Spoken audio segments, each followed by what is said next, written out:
ado, you're here for a discussion about demand response in Wisconsin, and we're lucky and excited to have Sean Schaefer from Voltis. So I'm just going to turn it over to Sean to introduce himself and get us started. Thanks. That's great. Thanks, Nick. I really appreciate it. I'm going to go ahead and get my screen shared up here, which I think should be looking good, but let me know if that's not the case. And echoing what Nick said, thanks to all of you for taking the time out of your afternoon to come and talk a little bit about demand response in Wisconsin with us. Looking to discuss this with you and hoping to share something that you find insightful or interesting, or walk away with this with some great insights. So, without any further ado, I think let's jump in. So just to give a brief introduction to myself, my name's Sean Schaefer. I'm an energy markets manager at Voltis, and I support our operations in the Midwest or the MISO market. I'm actually not a Wisconsinite. I actually live just across the lake in Michigan. But the good news here is that I've spent the past few years of my career focused on working with commercial and industrial groups, specifically in the Midwest. So hoping to share a little bit about what's going on in Wisconsin and how that can be applicable newly to Wisconsin businesses today. All right, so our agenda will be short and sweet. We'll review the background on what demand response even is. We'll talk for a little bit about what's changed in Wisconsin and why we're talking about demand response today with you all. And then we're going to talk about how it affects energy in the state. We'll round out our time, like Nick said, with a discussion of what's next in Wisconsin and have some time for questions and some discussion. So without any further ado, we'll jump in. All right. Well, it wouldn't be a good presentation or webinar without a little bit of engagement to get you all warmed up. So I've queued up a poll here. Nick can maybe help that get started. But my question is, if you're a Wisconsin energy user, are your facilities currently participating in any kind of demand response program today? And I think, Nick, we might have the second question up, if I'm seeing the same one that you are.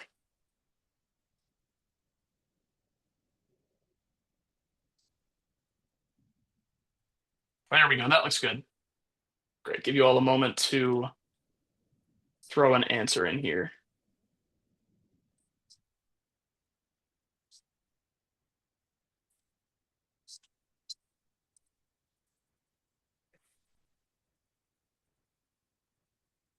And Nick, I may need your support on reviewing what those answers are.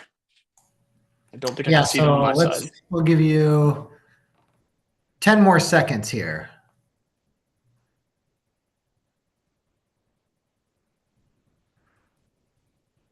Five seconds, finishing up answering. Okay.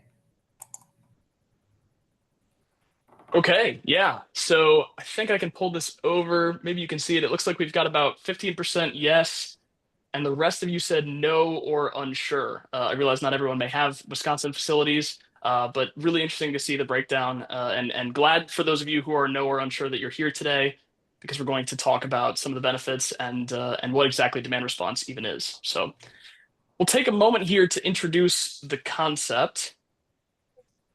As a refresher for the 15% of you who said that your facilities are already participating, and as an intro to those of you who said you were unsure, demand response, in a nutshell, is the opportunity to earn cash by adjusting your facility's power usage when the grid needs it.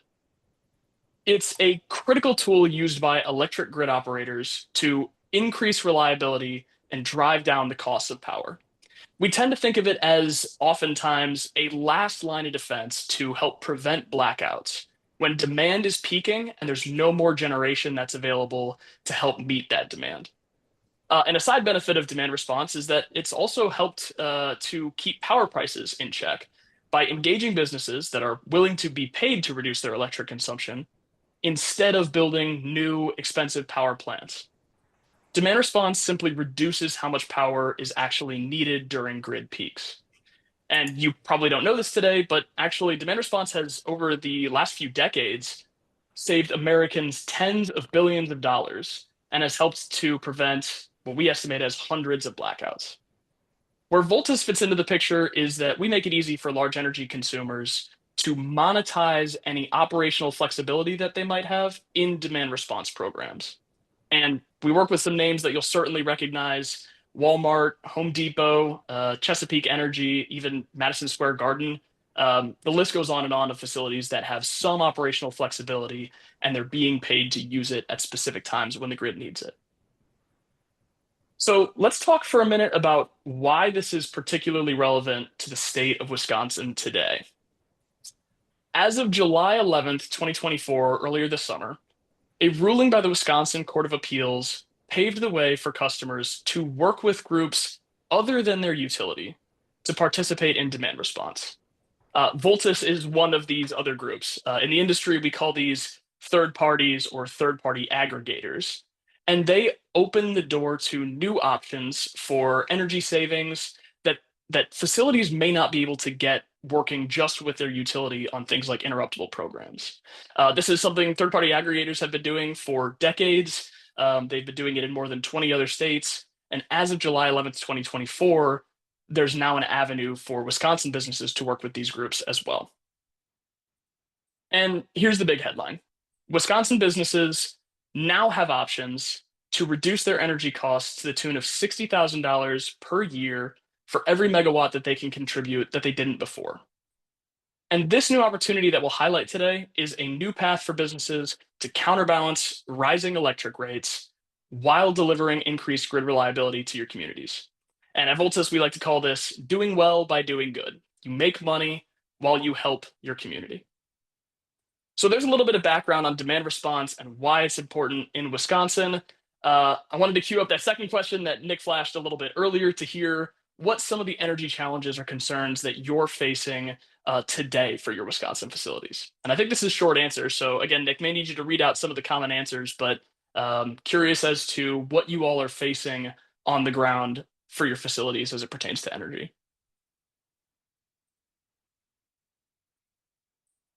Definitely will give you a minute to respond here. Feel free to throw a couple of ideas into the box here.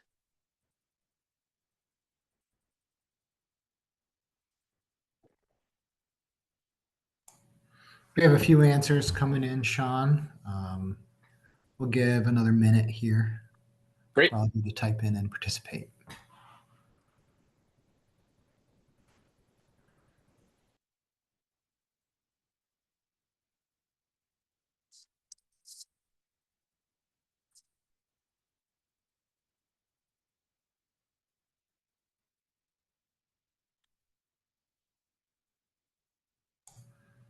All right, we'll close up in 30 seconds here, so type fast.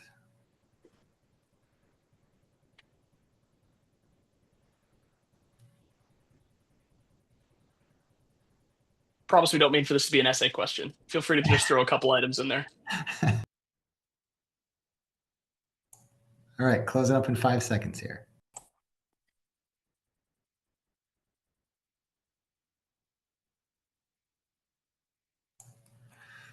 Okay, I'll share some of the results here. And I'm not sure that you can see, but I can read them off to you. Interconnection brownouts, blackouts, and microgrid planning. Cost of electricity versus the fixed budget. Increasing costs. Need to maintain production. And again, increasing costs were the responses. Yeah, definitely. Sounds like the two major themes there are costs, which I think is on everyone's mind on a lot of different fronts right now, but complexity as well, right? And reliability. How do you handle blackouts, brownouts? Do you want to use a microgrid? How do you install that? Yeah, really great to hear some of the thoughts here, and definitely thoughts that we hear across the Midwest when we've talked to facilities about this before. The good news for those of you who said particularly cost, but those other, reliability and complexity based items as well, is that there are ways that demand response and specifically third parties can help with this. And rather than talk your ear off about the specific mechanisms of demand response, how it works, I just want to talk through a couple of real world examples that I think are illustrative of some of these benefits. So, starting off here, I have an example of a small church that Voltus worked with just down in Illinois. Um, we got in contact with this particular church just a couple of years ago, and they were expressing some serious acute pain related to energy costs that had been passed their way, like many of you said. They had a fixed budget, costs were going up, and they were having a particular difficulty stomaching some rapid price increases that they'd seen, and they needed a fast way to stabilize their situation.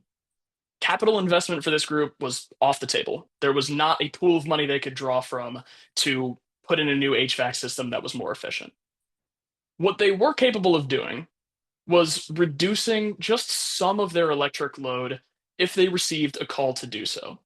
And that made them a perfect candidate for demand response.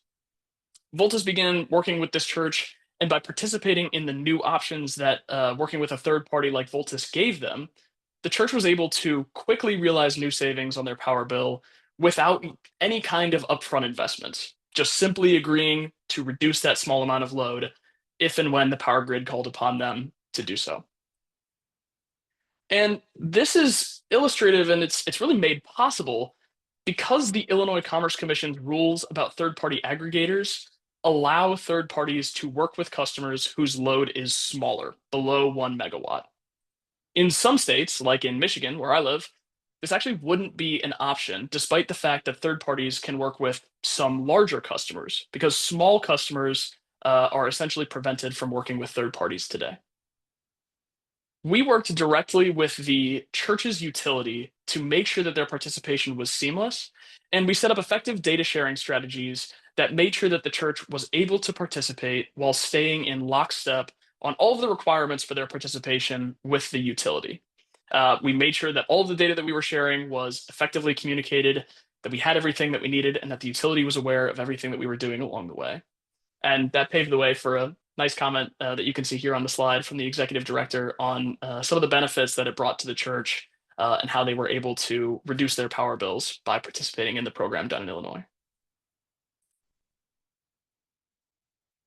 I also want to talk for a minute about what we've seen regarding residential participation in demand response programs, because we've seen that there's a large appetite for people at home to save in similar ways as they can at work with DR programs.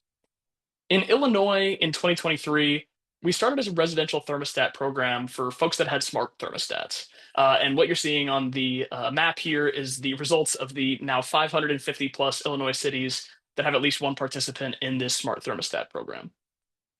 By agreeing to adjust their thermostats a few degrees when called upon, all of these folks at homes are saving a little bit on their personal power bills. But in aggregate, they represent a powerful new source of supply for the grid. And the combined resource helps to bring down power costs overall by offsetting the need for new generation to be built while also helping keep the lights on in situations where demand is really high and supply may be constrained. And once again, this resource can only be built because the Illinois Commerce Commission's rules around demand response allow for third parties to work with residential loads. In Michigan or in Missouri, this wouldn't have been an option due to how the state set rules around third party aggregators working with energy consumers. And while there are utility programs for residences in some of these places, so for example, I have one available to me here in Grand Rapids, third parties open the door to new options, which allows new devices or participation parameters that are more accustomed to different people's needs to be used. And that gets folks off the sideline, it gets them contributing to the grid, and that helps bring down power costs in as large of a way as possible. So the last example that I want to talk through is a more serious example of keeping the lights on for those of you who said that brownouts, blackouts, or reliability was one of your concerns. Many of the businesses that I have talked to over the last few years have said that the costs to them of a sudden loss of power would be severe. And in December of 2022, that's nearly or actually what happened across a lot of the country with Winter Storm Elliott. You may remember the bomb cyclone. It was freezing cold, howling wind, snow, basically what you could think of as a power grid nightmare. But it's the kind of thing that demand response is built for. Across the country, and particularly in the mid-Atlantic, facilities participating in demand response answered the call, and they curtailed many power plants worth of load when their grids needed them. And this helped keep the lights on, even though certain supply became unavailable as it got too cold for the generators to keep running. And so, as a little shout out to us and our customers, our resources actually contributed even more than they had committed, since it was so important for them to help prevent blackouts and brownouts. both at work and at home. They curtailed everything that they said they would, and then some where it was possible for them. And a lot of that was made possible by sophisticated, large energy users like industrial manufacturers and commercial facilities. These energy users are sophisticated, right? They're likely already participating in some kind of utility program, time of use rates, energy efficiency programs, generator programs, or a summer interruptible rate, even. But thanks to the state participation rules out east, they were also able to participate with a third party and provide relief to the grid during the winter storm while, realizing serious cash savings for their bottom lines, even though they were also able to maintain their non-conflicting participation in the summer interruptible rates with their utilities. And that actually isn't possible everywhere. In some states like Missouri, facilities have to choose between participation in a retail program and working with a third party, even if one's in the winter and one's in the summer and there's no overlap. And this is another example of how specific state level rules governing aggregators and third parties working with retail customers can either create or block avenues to tapping the full potential of demand response. All right, so I think you get the picture now of how this works for individual participants. What does the opportunity for third parties to work with retail loads mean for Wisconsin? And in short, it means four things. First, there's now a benefit to Wisconsin energy consumers where they have the opportunity to do a demand response program themselves, right? If you're like that church in Illinois, you now have the option to save on your power bills by participating in a similar way without any upfront capital costs. And that helps the system overall, right? The more resources that are available to help meet system needs, the more resources there are available to keep the lights on during a situation like Winter Storm Elliott. This also brings in additional options for energy management and new professionals to work with to help govern and run your energy usage. And then finally, the increase of energy supply across the board brings down pricing. The Econ 101, right? The more supply there is available, the more we're able to bring down pricing overall. And what we've seen today is since July 11th, 2024, Voltus has had over 150 meetings with Wisconsin energy consumers. And that's meant that we're now in discussions to bring 150 new megawatts into the markets that previously either weren't participating or may not have maximized their participation, that can help contribute to those lower supply costs and improve reliability that we just discussed. And in fact, since July 11th of 2024, we've had 30 megawatts that have already stated that they're ready to start participating today. So I think that rounds out the situation currently in Wisconsin. So where I want to pivot to is a discussion of what's next. Nick, I think I'll tap you here to start the discussion in a moment, but the Public Service Commission of Wisconsin has opened a notice of investigation. And I think we're going to talk for a moment here about what it is they're trying to learn, the kinds of questions that they're asking, and what that means for the next couple of weeks for Wisconsin energy consumers. So, Nick, I'll turn to you to talk about these next couple slides. So first, I pasted a link in the chat to the Public Service Commission of Wisconsin Case Management System, to the docket itself, which is 5EI 163. And kind of as Sean had said, the MRE on behalf of its members had advanced some litigation with the support of Dave Bender from Earth Justice, challenging a historic order by the commission to for the state not to participate in demand response markets. And as you all know, in July, that order was overturned, and now the commission has issued this notice of investigation. Sean, you want to go to the next slide? And so you can see here, and as alluded to by Sean, comments are due on the 24th, so that's in 2 weeks. And if you go to that link and you see that little red link at the bottom, that's how you submit public comments. So we're kind of a bit of a call to action here for those of you who represent businesses that would like to see this opportunity happen. You can submit your comments. Next slide.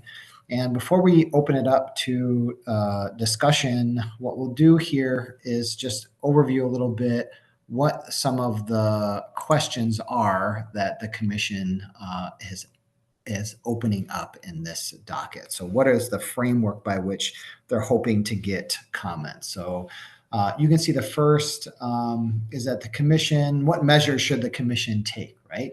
What measures or temporary measures, if any, should the commission take related to aggregation of retail customers for the purpose of bidding demand response and load reductions into the market? If you think any action should be taken, describe what they should be and what the commission's authority is related to those measures. You'll also see they have a few questions about the benefits and downsides of aggregating retail customers. That's on the next slide, Sean. And then how these should be structured. How should aggregators interact with the utility? Basically, data sharing, enrollment, compensation, verification, accounting, and what, in some cases, if any, what role does a public service commission have in that? And then I think Sean has already started, but what examples from other states can Wisconsin follow? And then there's really just two more questions. How would retail customers be compensated? And how might these arrangements impact non-participating customers? And then what steps, if any, should the commission take to ensure that any processes align with Wisconsin law and MISO and FERC, et cetera? And so I'm providing these questions as kind of not boundaries, but just a guidance as we open it up for discussion. So thanks, Sean, for the presentation. And now we're taking questions. You can paste questions in the chat, or feel free to just unmute yourself. And maybe, Sean, if you want to stop sharing your screen, we can have a more open view. All right. So yeah, taking questions.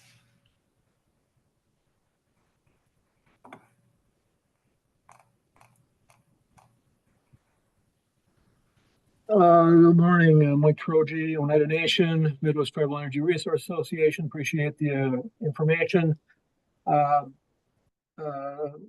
We're trying to track a number of dockets at the federal and state level. It's hard to keep up with everything. Do you have some template responses to some of the questions that were listed here on the presentation? We do not at this point. There are a number of interveners in the docket. MREA is one of them. If that's a request that people would like, we could surely put something out to our membership and are considering it. Would that be helpful for you, Mike? Yeah, I think so. Is Renew Wisconsin on that list as well?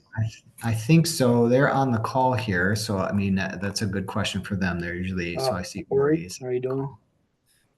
Good. I was going to echo Mike's ask there, and I don't know who's appropriate or whatnot, but I think it would help us definitely if you guys have some guiding points, just so even just so we don't say anything that's going to contradict anything.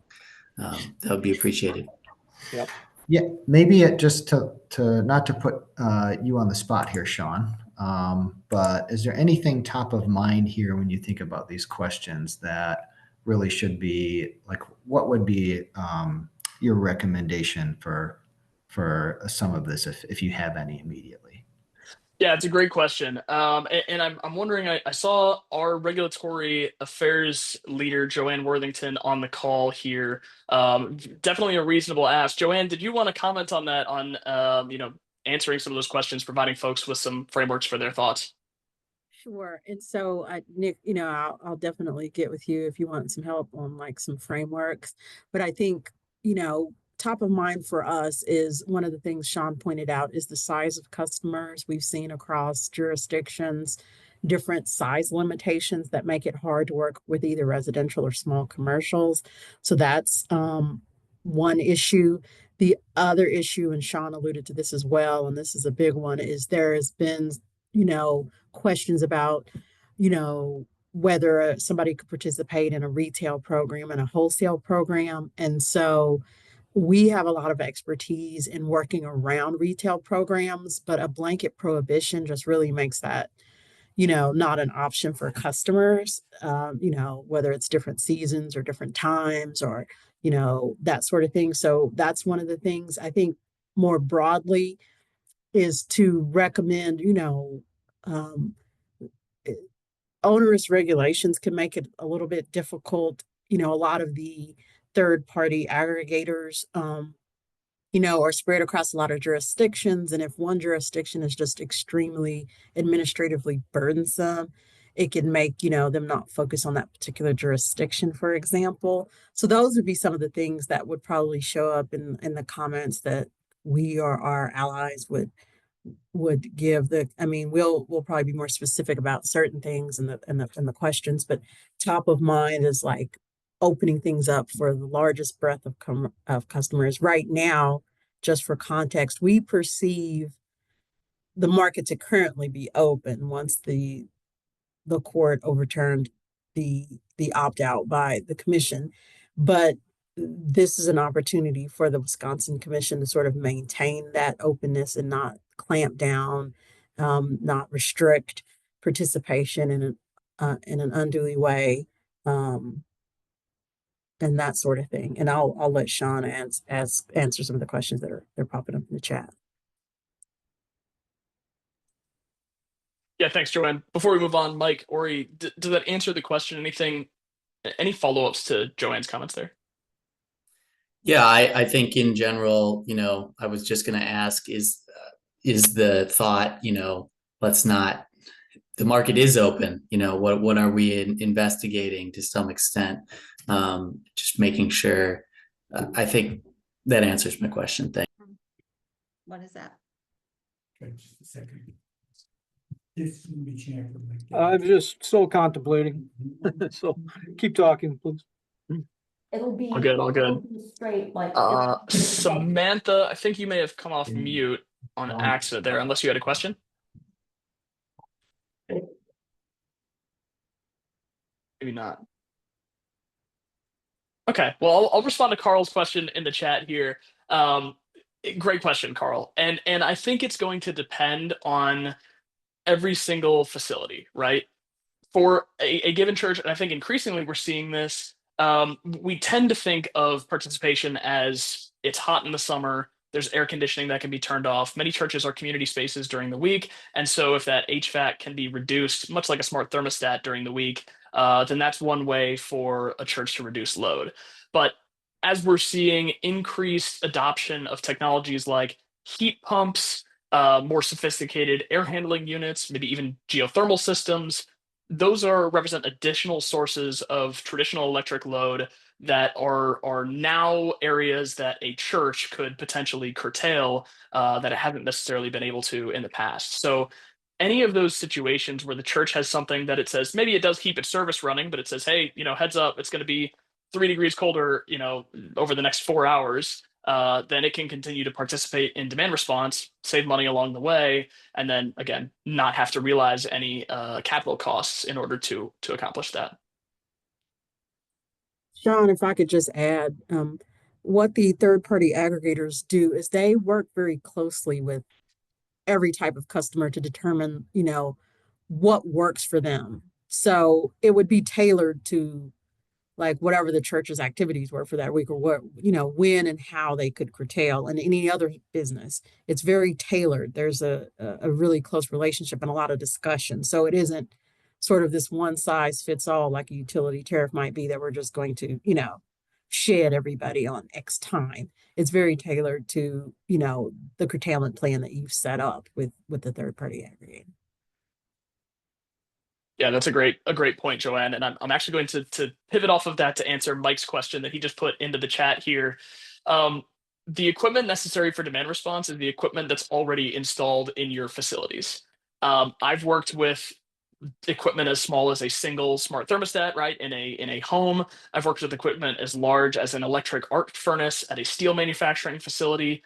Whatever your resources or your assets are that you have in your facility that are consuming load, a third-party aggregator, as Joanne said, can work with you to customize demand response participation, so you can be paid for whatever you can contribute, as long as you can contribute it when the grid calls upon for need. And that can even mean things as if you have an asset that needs 4 hours to be turned off, or you have an asset that can be turned off in 10 minutes, those are all custom ways to participate with third-party aggregators and can represent new or additional dollars to your bottom line, depending on what you're capable of. It doesn't necessarily need to have the word smart in front of it to operate. I was just at a recent meeting where they were talking about various things regarding energy usage in Wisconsin, how utilities respond to that and such. And the idea that smart thermostats, for example, there's or any kind of smart transmission technology is pretty minimal and needs a lot of work here in Wisconsin. So I guess just trying to make that connection. Is smart necessary for DR to work? Yeah, good question. It is not necessary. And we work with many smart devices. Those smart devices unlock more demand response because they're easier to turn on, turn off, right, from your phone or whatever you're using. But if you have an asset that, it takes you 4 hours to shut it down, it's very far from smart, but you could do it once or twice a year when the grid needs you, you have a pathway to saving on your energy bill via demand response.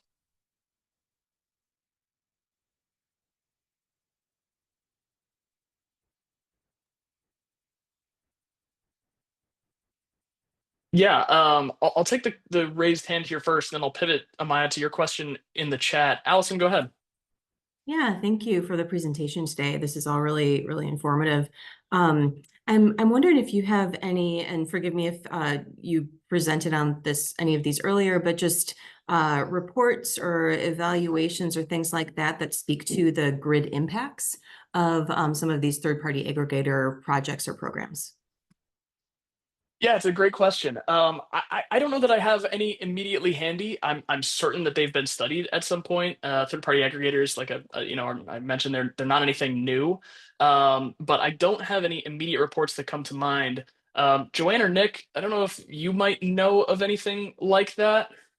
I mean, I think there are some things, and we can dig up some things and share them with Nick, and he can distribute them. Like you said, things don't. I know, for example, the MISO State of the Market report annually has talked about the value of demand response. I know PJM has done some studies about, the value that they perceive.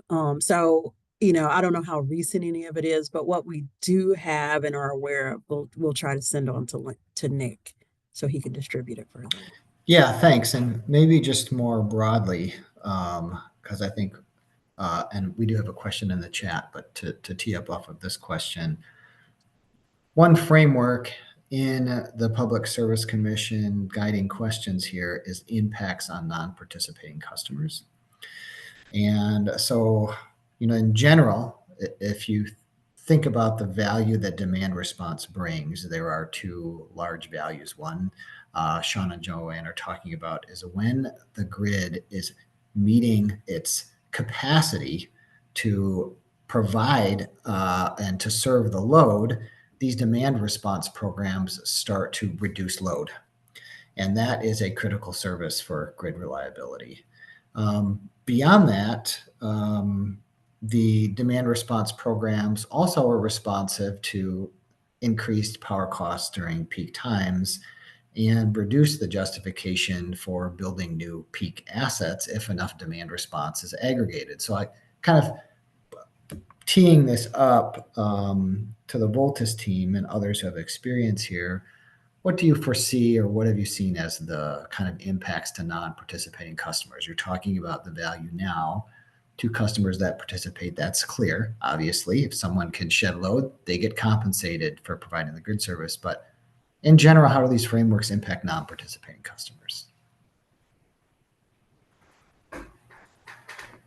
Yeah, I think Joanne, you're off mute, so let me know if you want to answer that. But I think You can go ahead first. It's fine. Okay. All right, great. No, I'm happy to take that question, Nick. And I think it goes back to the couple of points that I highlighted in my presentation, that for non-participating customers, you're not likely to see any impacts on your day-to-day operations, right? Your neighbor curtailing for demand response isn't going to cause a power surge or any kind of really noticeable daily impacts. But what you will see over time is that the amount of total resources available to the grid, like you mentioned with capacity, increases. And that means that you've got increased reliability because demand response is available to help prevent blackouts, to help prevent brownouts on those days of high grid need. And then they suppress energy pricing as well, because, again, as you mentioned, those demand response assets are responding to high priced hours, they're reducing their load, and that brings down locational marginal pricing as well. Those are really the big impacts that come to my mind.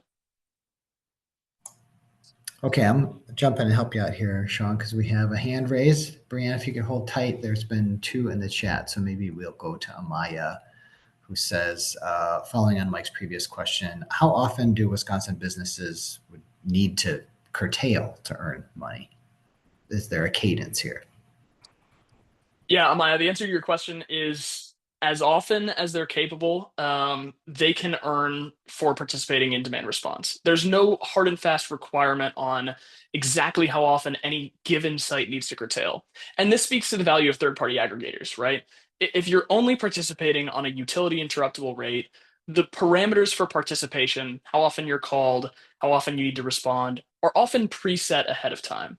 But if you're working with a third party aggregator, you can work to build a custom schedule that says, hey, I can't curtail all the time, but once a month during the months of September and August, if there's an emergency, I could potentially respond to that. That would be enough to potentially earn you money if there were an emergency and you were able to respond to it via demand response. So it's very custom, especially when working with third party aggregators to your operations and your needs. And then that seems to dovetail well with this next question is from Darren. Is there an advantage working with third-party aggregator to any consumer if they're already participating with their utility provider, such as reference to your Xcel's Energy InfoWise and P Control rate program? Yeah, I love this question, Darren, and I used to travel a lot more than I do now on the road. I tend to think of this as when you go to rent a car, right? Particularly if you're using a travel service, some of them just have the rent a car for these days button, and you don't have any choice on what kind of car you're using or the specs of that car. But you work with another travel service, one that you're actually able to get on the phone with, and they may be able to say, "Hey, we have this Nissan, this Ford. You can choose which of these you want to use for your travel days." And so working with a third party is more like the latter in this example, right? There's more customization to fit your need. So if you're only able of curtailing, at certain times or during certain windows, or potentially if you want to curtail more and earn more money because your operations can stomach that, then it's just additional options to earn via demand response than you would get just working with your utility. And so I can't say, for your operation specifically, if you would be better off working with a third party or staying with the utility programs, but you would at least have the opportunity, if a third party is, by chatting with a third party, to review all of the available options and make an informed choice on which one is best for you. And then we'll move over to Brianna. Brianna, you have your hand up. Yeah, hey, Nick and Sean. This is Brianna with IGS Energy out of Columbus. Thanks for the presentation today. I wanted to ask about, you said something along the lines of Voltus had, I think it was around 30 megawatts of customers either signed or enrolled. And I guess, can you tell me, is that a combination of residential and commercial customers? And then I guess specifically for commercial, what are those utility programs they're enrolled in, or is it a MISO DR program?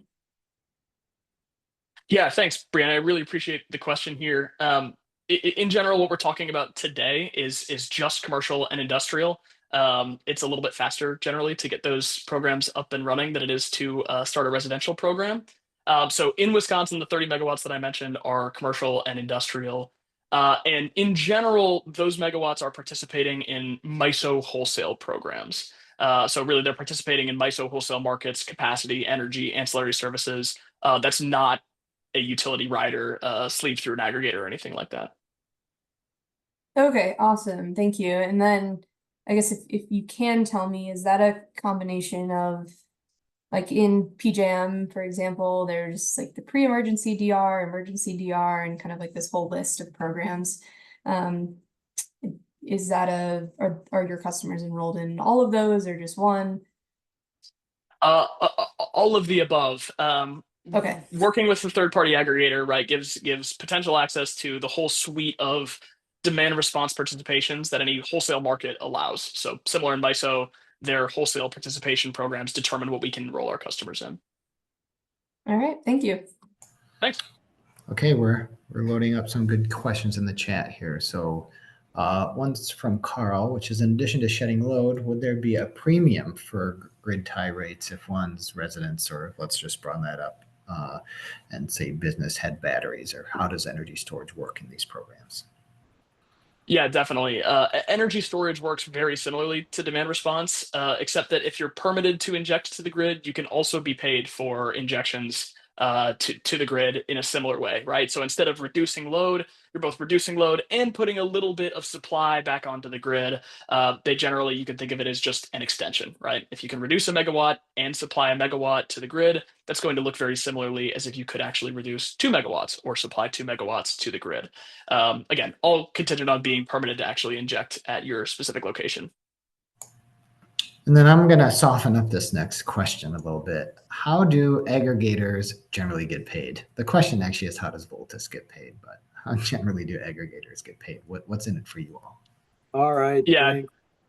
Thanks. Now, I like the pointed question, Mike. I'm here for it. The answer to it is really simple. And aggregators get paid pretty much exclusively on a revenue share model.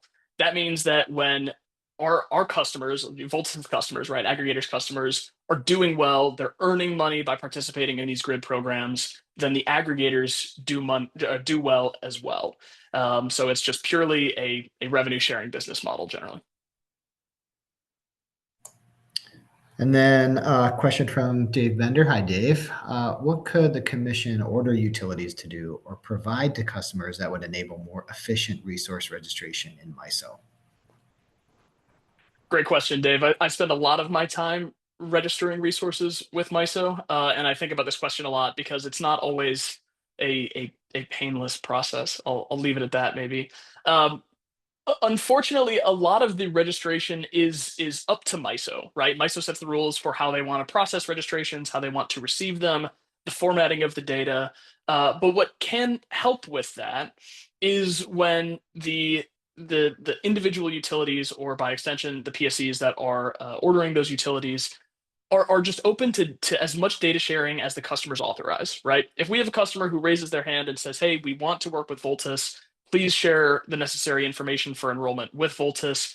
It's most helpful when the utility for that customer is able to provide that customer's load data or any other information that the customer might need to provide Voltus for their registration with MISO.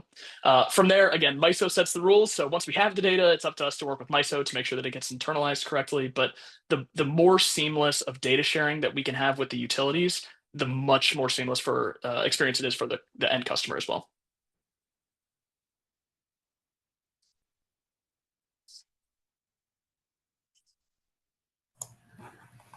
Okay, any further questions?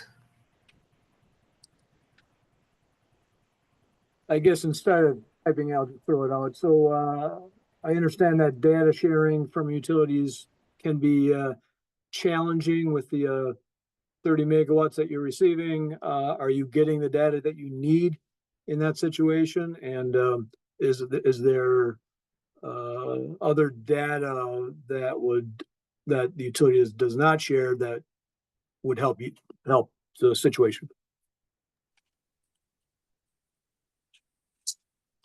It's a good and it's a broad question, Mike. There's a lot of data that needs to flow back and forth.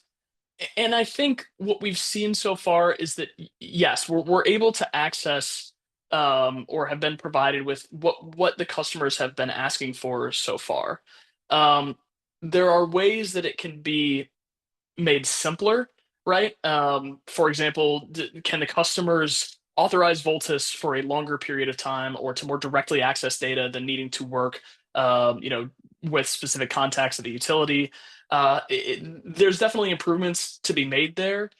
I think what we've seen so far is that we have not been prevented, maybe I'll leave it at that, from any enrollments by data sharing practices today. And certainly we would be trying to be as proactive as possible to try and avoid that, working with utilities and letting them know exactly what we need ahead of time and talking about some of the challenges that they may face in acquiring that data so we can navigate that together.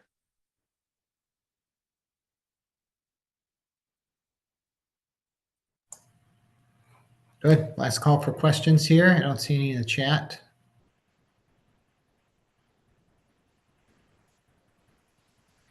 Any final comments from you, Sean, or Joanne, before we wrap up? I think what I'll just echo is, again, Nick, I know you shared the link in the chat to the notice of investigation from the Public Services Commission. Would be echoing your comments earlier that if anyone here does have comments that they want to share, please go to that link and provide those comments. And if you have any questions, feel free to reach out to me or to Nick, and we'd be happy to take anything afterwards that we couldn't get to today. Otherwise, thanks everyone for joining. This was a great and lively discussion, and I really appreciate the engagement. Yes, I echo those comments. Thank you so much, Sean and Joanna, for sharing your expertise. And thanks all for joining. We'll send out the PowerPoint and the recording of this video afterwards. And then surely we'll connect with the Voltus team and others as interested or at Renew to see if we can form up some general comments for submission, and hope to get as many positive comments as possible. Thank you Thanks very much, Nick. Appreciate it. Thanks all.